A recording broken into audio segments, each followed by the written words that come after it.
Hello and welcome to another random review and how-to. Today I'm going to be showing you how to change out a miter blade. So I have a DeWalt miter saw here. It's got a 12-inch blade on it and the blade's pretty much shot at this point. It's splintering all my wood. So I'm going to go ahead and change it out. The first thing you're going to want to do is pull back this guard. And when you do, that's going to reveal this little screw here. So this screw's locked into this bracket that's going to help you move everything up. So just get a little screwdriver there, loosen this up. You're going to have to loosen it far enough so that this bracket could go behind it.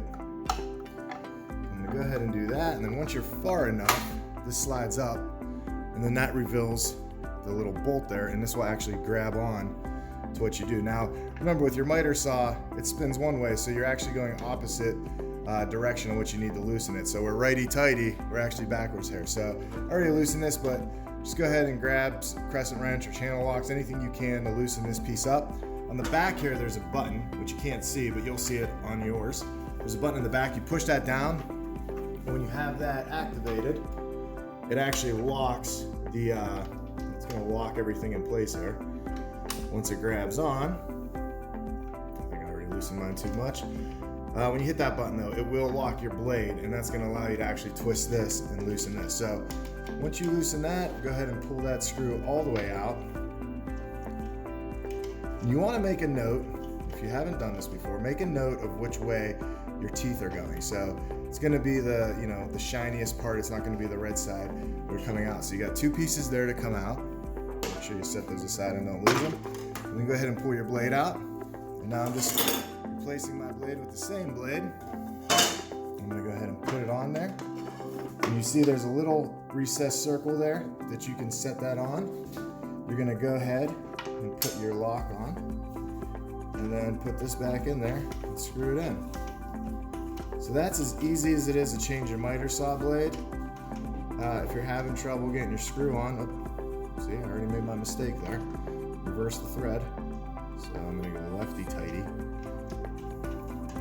And once you get this on, you're going to want to make sure you tighten it down.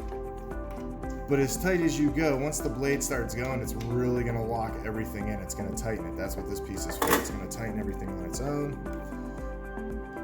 So I'm going to go ahead and give it a couple more tightens there. I could push down my button now. You see it's locked in. The blade's not moving. So there's the lock. I just didn't have it tight enough. So I'm just going to make sure that's tight. I'm going to go ahead and push this piece back in there all the way down to where it is. I'm holding the guard back. I'm going to go ahead and tighten that screw in. You want to make sure that's nice and tight as well. It was tight when I started. So I got that on.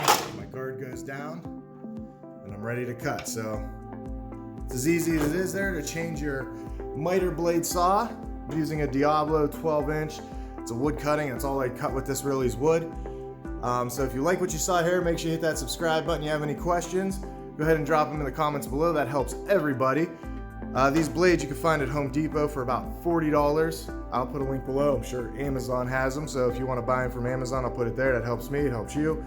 Thanks for watching. We'll see you next time.